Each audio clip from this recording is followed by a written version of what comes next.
여러분, 2022년이 며칠 남지 않았습니다. 한 해 동안 정말 수고 많으셨습니다. 특별히 올해는 코로나로 인해서 멈추고 무너진 삶의 자리와 믿음의 자리를 다시 세우고 회복하기 위해서 더 많이 애쓰고 수고하셨을 거예요.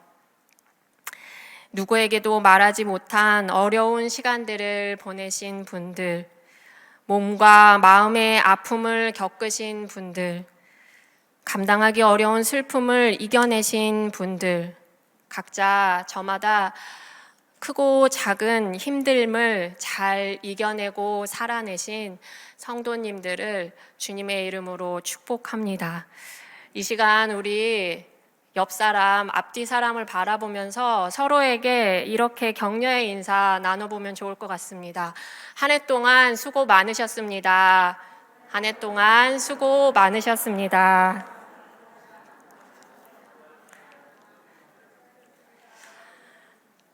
그리고 우리 자신에게도 토닥토닥 하면서 격려해 주세요.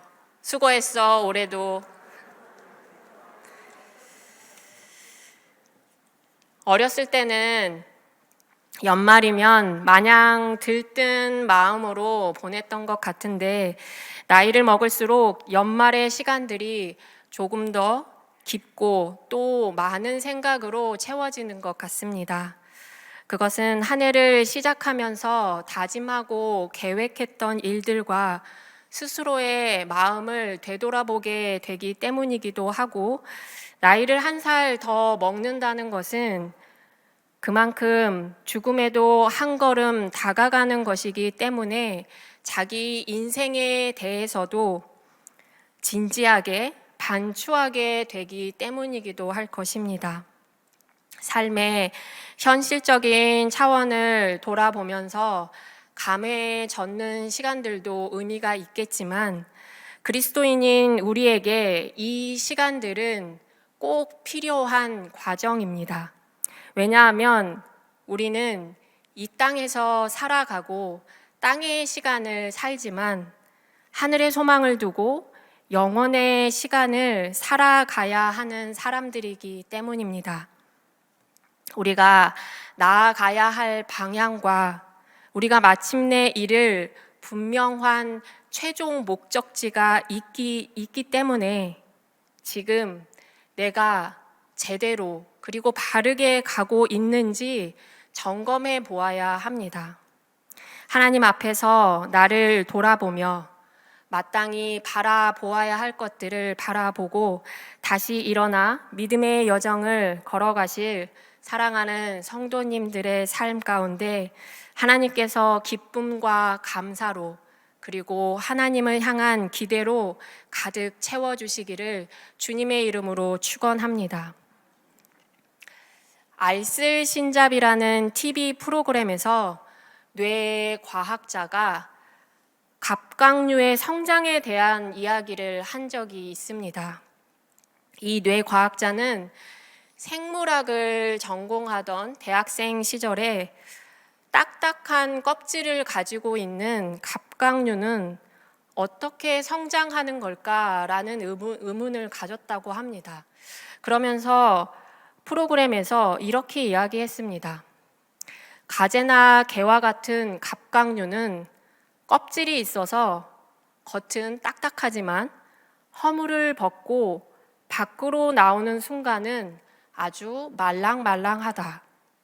딱딱한 껍질을 탈피한 직후의 갑각류는 아주 약한데 갑각류가 성장하는 때는 오직 가장 약해져 있는 바로 그 순간이다. 그러면서 이렇게 말했어요. 사람도 그런 것 같다. 우리가 성장하는 순간은 가장 상처받기 쉽고 약해진 순간이다. 인간의 몸은 척추 동물이지만 마음은 개나 가재처럼 갑각류가 아닐까 싶다. 죽을 것 같고 잡혀 먹을 것 같고 너무 약해서 스치기만 해도 상처받을 수 있는 그 순간에 우리는 성장하고 있는 것이다. 이 이야기가 마음에 남아서 가만히 생각하다 보니까 이 말이 반은 맞고 반은 틀리다는 생각이 들었습니다. 왜냐하면 가장 연약한 순간에 그 순간을 걸음 삼아서 변화하고 발전하는 계기로 삼는다면 성장하겠지만, 오히려 그 순간에 마음이 뒤틀리고 꼬이고 비틀어지면 성장은커녕 오히려 퇴보하기 쉽기 때문입니다. 이 뇌과학자의 이야기에는 전제 조건이 필요합니다. 그것은 바로 그 가장 연약한 순간에 하나님을 붙잡느냐입니다. 우리가 가장 연약하고 상처받기 쉬운 그 순간에 하나님을 붙잡는다면 우리는 그 순간을 지나면서 성장할 수 있는 것입니다. 오늘 우리가 함께 본 말씀 가운데 나오는 요셉이 바로 그런 사람입니다. 요셉은 자신의 형제들의 손에 의해 애굽의 종으로 팔려갔습니다. 팔려간 그곳에서 종으로 최선을 다해서 살았지만 또다시 옥에 갇히고 맙니다. 어린 나이에 이런 상황을 겪었으니 요셉의 인생이 삐뚤어지고 망가져도 이상하지 않을 정도입니다. 그렇지만 요셉은 그런 고난의 연속인 상황 속에서도 전혀 흔들림이 없습니다. 요셉은 죄를 짓느니 차라리 고난을 당하는 길을 선택했고, 자기 때문에 다른 사람들을 힘들게 하고 망하게 한 것이 아니라 많은 백성들을 살리고 또 특별히 이스라엘을 살리는 역할을 했습니다. 요셉이 이렇게 살 수 있었던 것은 고난의 상황 속에서도 요셉이 하나님을 붙잡았기 때문입니다. 오늘 우리가 함께 본 말씀은 요셉의 신앙 고백이 담겨 있는 요셉의 마지막 말입니다. 요셉의 말의 시작은 자신은 죽는다입니다. 수많은 어려움을 넘어온 요셉의 말년은 행복했습니다. 인간적인 욕심으로만 본다면 죽음을 기다리지는 않았을 거예요. 그런데 요셉은 자신의 인생이 여기까지임을 인정하고 있습니다. 하나님 앞에서 깨어있는 사람만이 할 수 있는 고백입니다. 하나님의 인도하심을 느끼는 사람이기에 가능한 고백인 것입니다. 형들에게 미움을 받고 팔려가는 인생으로 자신의 삶을 원망과 복수를 위해서 살아왔다면 요셉이 이렇게 죽음을 맞이할 수 있었을까요? 요셉은 그의 형들이 곡식이 없어서 자신에게 곡식을 사고자 찾아왔을 때 한눈에 자신의 형제들임을 알아챘습니다. 요셉의 형들은 요셉을 해하려고 했지만, 그들은 요셉에게 악을 행했지만 하나님은 그 악을 선으로 바꾸셔서 하나님의 놀라운 계획을 이루셨습니다. 요셉은 그 하나님을 신뢰했기 때문에 형들을 용서할 수 있었던 것입니다. 상황은 때로 우리를 속이고 하나님을 보지 못하게 합니다. 그리고 그 상황은 하나님을 신뢰하는 것이 어리석은 것처럼 생각하게 만들기도 합니다. 우리가 살아가면서 만나는 사람들과 우리를 둘러싸고 있는 답답한 상황들은 우리를 속이고 우리의 믿음을 흔들리게 하기도 합니다. 그렇지만 그런 때에도 상황이 주는 속임에 넘어가지 말고 믿음으로 하나님을 바라보십시오. 하나님의 약속의 말씀을 붙드세요. 내 상황보다 더 크신 하나님을 바라보고 내 문제보다 더 지혜로우신 하나님을 바라보고 내 어려움을 모두 아시는 하나님을 바라보고 그 하나님을 신뢰하시기 바랍니다. 하나님은 하나님의 섭리와 계획 안에서 우리의 인생을 아름답게 만들어가고 계십니다. 그 뜻대로 아름다운 그림을 그려가고 계세요. 다만 우리가 그 과정에서 그림을 보지 못하고 이해하지 못할 뿐입니다. 하나님이 하실 일은 하나님께 맡기고 내가 할 수 있는 일에 집중하는 것, 그 안에서 최선을 다하는 일이 우리가 해야 할 일입니다. 그렇게 살아갈 때 하나님은 그 일들을 통해서 하나님의 뜻을 반드시 이루어 가십니다. 창세기 15장 13절에서 16절 상반절 말씀에 보면 하나님은 아브람에게 이렇게 말씀하십니다. 여호와께서 아브람에게 이르시되 너는 반드시 알라 내 자손이 이방에서 객이 되어 그들을 섬기겠고 그들은 400년 동안 내 자손을 괴롭히리니 그들이 섬기는 나라를 내가 징벌할지며 그 후에 내 자손이 큰 재물을 이끌고 나오리라. 너는 장수하다가 평안히 조상에게로 돌아가 장사될 것이요 내 자손은 4대 만에 이 땅으로 돌아오리니. 아멘. 요셉은 증조 할아버지인 아브라함을 비롯한 할아버지 이삭과 아버지 야곱에게 약속하신 하나님의 말씀을 붙들고 살아왔습니다. 그래서 지금은 자기 가족들이 애굽에서 살고 있지만 앞으로 하나님께서 약속하신 가나안에 들어가서 살게 될 것임을 믿었습니다. 그 믿음으로 오늘 우리가 함께 볼 말씀 24절에서 요셉은 그의 자손들에게 이때까지는 내가 너희들을 돌보았지만 이제는 하나님이 돌보시리니 염려하지 말라고 말하는 것입니다. 요셉은 그의 자손들에게 반복해서 하나님이 돌보신다고 말하고 있습니다. 특별히 강조해서 하나님이 반드시 돌보신다고 말합니다. 돌보신다는 단어의 원래 의미는 방문한다, 찾아온다입니다. 요셉은 하나님이 반드시 그들을 찾아오실 것이라고 강조하고 있는 것입니다. 하나님이 그 백성에게 오셔서 약속하신 것을 지키신다는 말입니다.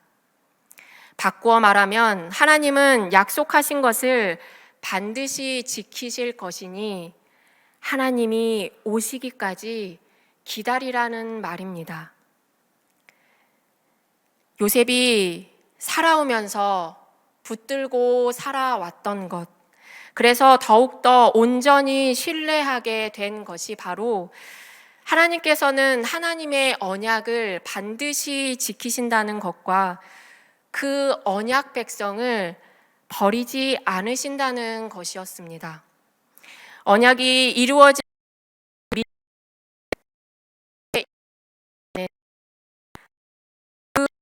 이루실 때까지 절대로 자신을 버리지 않으실 것이라는 확신이 담겨 있습니다.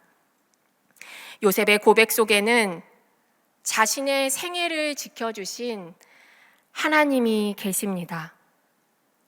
노예 시장에서 어디로 팔려갈지 모르는 상황에서 요셉은 아마 많이 외롭고 힘든 시간을 보냈을 것입니다. 그렇지만 그 상황 가운데서도 요셉이 절망하거나 포기하지 않았던 것은 자신의 인생을 주관하시는 하나님을 믿었기 때문입니다. 요셉이 과거지향적인 사람이었다면 요셉은 앞으로 갈 수 없었을 것입니다. 이전에 아버지 야곱의 품 안에서 사랑받았던 시절만 생각했다면 결코 요셉은 행복하지 않았을 것입니다. 요셉은 현재에 충실한 삶을 살았습니다. 지금 이 순간 하나님께서 함께 하심을 기억한 것입니다. 신앙생활의 핵심이 바로 여기에 있습니다. 지금 여기의 삶을 사는 것입니다. 하나님의 임재와 사랑을 경험하는 자리가 바로 지금이어야 합니다. 요셉에게 하나님은 자신의 생애를 돌봐 주셨다로 끝나는 것이 아닙니다. 앞으로 하나님이 자신의 생애를 돌보실 것이라는 기대하기만 한 것도 아닙니다. 지금 하나님이 자신의 생애를 돌보아 주셨듯이 미래의 삶도 돌보아 주실 것이라는 믿음이 있는 것입니다. 믿음은 하나님이 과거에 하신 일과 미래에 하실 일을 연결하는 삶을 사는 것입니다. 그리고 그 핵심은 하나님께서 돌보신다는 것입니다. 요셉은 인생의 수많은 고비들을 하나님의 손길을 따라 인도함 가운데 함께 했음을 잊지 않았습니다. 110세에 생애를 끝나는 지금 이 순간도 육신의 생애는 이제 마치지만 하나님의 인도하심은 계속되리라는 확실한 믿음을 가지고 있습니다. 그리고 이런 굳건한 믿음이 있기 때문에 언젠가 후손들이 약속의 땅으로 들어가게 될 때 자신의 유고를 가져가 달라고 후손들에게 부탁할 수 있는 것입니다. 요셉은 지금 하나님의 돌보심은 영원하심을 믿는 고백을 하는 것이고, 하나님의 돌보심이 영원하다는 것을 믿는다는 것은 현재의 삶에서 하나님을 경험하며 살아가고 있다는 말입니다. 우리 인생에 하나님의 돌보심이 있음을 믿는다면 우리는 두려움이 사라지고 확신으로 가득 찬 삶을 살아가게 될 것입니다. 그렇게 살아갈 때 좀 더 구체적으로 신앙생활을 하게 될 것이고 미래에 대한 소망도 조금 더 분명해질 것입니다. 지난달 월드컵으로 온 나라가 뜨거웠었는데요. 우리나라 국가대표 선수 가운데 팀의 막내인 이강인 선수가 있습니다. 이강인 선수가 월드컵 이전에 스페인과의 친선 경기에서 4분 동안 3실점을 한 그 상태로 교체 투입이 되어서 필드에 들어가서 막내가 형들에게 이렇게 말했다고 합니다. 형, 우리는 안 져. 그러니까 물러서면 안 돼. 어떻게 그 어려운 상황 가운데서 그것도 팀의 막내가 이렇게 말할 수 있었을까요? 확신에 가득 차서 두려움이 없었기 때문에 이렇게 말할 수 있는 것입니다. 우리도 우리의 삶에 어떠한 상황 가운데서도 이렇게 확신으로 가득 차서 말하고 행동할 수 있어야 합니다. 하나님이 반드시 돌보십니다. 지금까지 요셉은 애굽에서 총리로서 부요하고 큰 권력을 누리면서 살았습니다. 요셉이 애굽에 마음을 두고 산다 해도 누구도 책망하지 않았을 것입니다. 그런데 요셉의 마음은 애굽에 있지 않았습니다. 풍요의 땅에 살면서도 요셉의 시선은 약속의 땅에 고정되어 있었습니다. 요셉은 애굽에 속한 사람이 아니라 약속의 땅 가나안에 속한 사람이었기 때문에 애굽은 자신이 묻힐 땅이 아니라고 생각했던 것입니다. 믿음의 사람들에 대해 기록된 히브리서 11장은 요셉을 이렇게 말하고 있습니다. 믿음으로 요셉은 임종시에 이스라엘 자손들이 떠날 것을 말하고 또 자기 뼈를 위하여 명하였으며, 아멘. 후일에 이스라엘 자손들에게 출애굽이 있을 것이며 그때에 내 뼈를 메고 올라가라고 했던 그 말이 요셉 생애 최고의 믿음이라는 것입니다.